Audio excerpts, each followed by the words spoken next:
आपण बऱ्याच दिवसापासून बघतोय महाराष्ट्रामध्ये एक सत्र चालू आहे आणि ते बरंच झालं चालू आहे ते, कारण अशा लोकांचा चेहरा उघडकीस येणं आणि समाजाची दिशाभूल करणाऱ्या लोकांना जरब बसणं फार गरजेचं होतं. की तो भोंदू खरात असेल, भोसले असेल, त्याच्यानंतर तो संगमनेरचा कोण बाबा आहे तो असेल, आणखी आत्ता एक जो पक्ष असेल, बरेच भोंदूगिरी करणारे लोक हे रडावरावर आहे आता. आणि नक्कीच काय कुठल्याही गोष्टीला एक लिमिट असते. लोक वैतागली आहेत.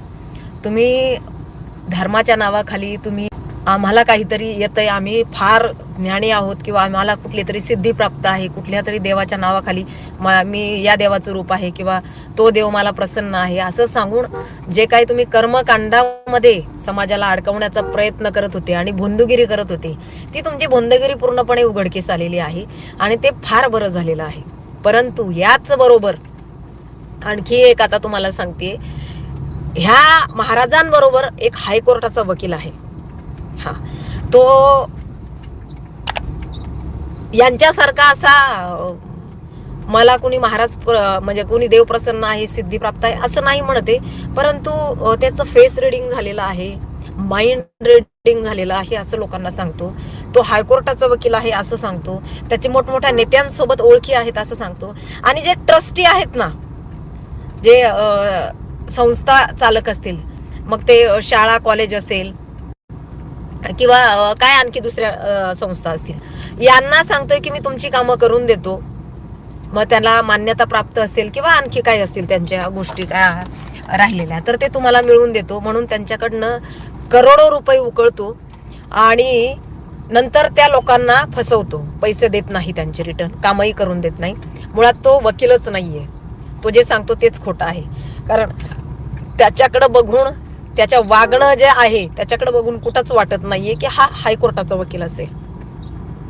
त्याने अनेक लोकांना गंडा घातलेला आहे. त्याच्यावर जवळजवळ 10 ते 15 केस आहे. त्याच्यामधल्या 10 ते 12 केस त्याच्यावर 420च्या आहेत. लवकरच त्या भांडाफोड मी करणार आहे. एक केस माझ्याकडे आलेली आहे आणि त्याच्या माध्यमातून आम्ही माहिती अधिकाराखाली त्याच्यावर किती केस आहेत त्या बघितल्या, तर त्याच्यावर बऱ्याच केस या फक्त 420च्याच आहेत बरं का. हा महापुरुषांची वेशभूषा करतो. हा लोकांना सांगतोय की मी शाहू महाराजांवर पिक्चर रिलीज करणार आहे, पिक्चर काढतोय. हा सांगतोय की मला खेड तालुक्यामध्ये खासदारकीसाठी उभं राहायचंय. बरंच काय काय काय काय काय काय काय काय म्हणजे खूप मोठा याची अब्ज रुपयाची उलाढाल आहे. बरंच काय काय सांगतोय असं आणि लोकांना फसवतो. याच्या अनेक कंपन्या ज्या हयात नाहीत, फक्त पेपरवर आहेत, त्या लोकांना दाखवून हा फसवत असतो की हा उद्योगपती आहे, हा वकील आहे. वेगवेगळ्या राज्यांमधून देशातल्या प्रत्येक राज्याने याला पुरस्कार दिलेला आहे.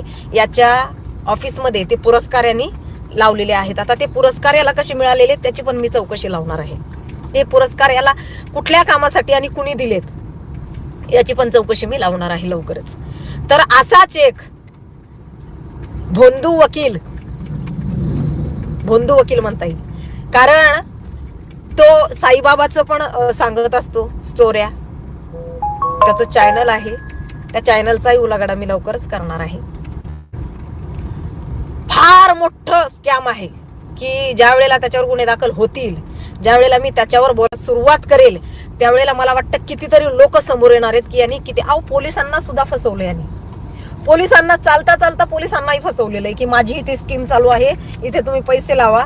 आणि मग ज्या वेळेला त्या लोकांनी त्याला पैसे दिलेत, पोलिसांसाठी ही स्कीम आहे, ज्या वेळेला त्याला पोलिसांनी पैसे दिलेत त्यावेळेला यांनी ते टाळाटाळ चालू केली किंवा फसवण्याचं, किंवा त्या लोकांना, त्या मॅडम होत्या त्या मॅडमला सुद्धा ब्लॅकमेल करण्याचा प्रयत्न केला. तो वेगळ्या पद्धतीत ब्लॅकमेल करतोय. हे सगळं एवढं मोठं आहे ना, हे भयंकर, की ज्या वेळेला महाराष्ट्राच्या समोर येईल ना त्यावेळेला महाराष्ट्र हे काहीच नाही. या खरात भोसले आणखी ते संगमनेरचं काहीच नाही, झिरो आहे त्याच्या पुढं. एवढा डेंजर बाबा आहे हा वकील बाबा. तर लवकरच वकील बाबाचं सगळी मी काढणार आहे पुराव्यासहित. वाट बघा लवकरच. आणि ती वकिली त्याची बाहेर काढल्यानंतर किती क्लायंट त्याचे बाहेर येणार आहेत हे मी तुम्हाला सांगू शकत नाही. भयंकर भयंकर. लवकरच तुमच्या समोर घेऊन येते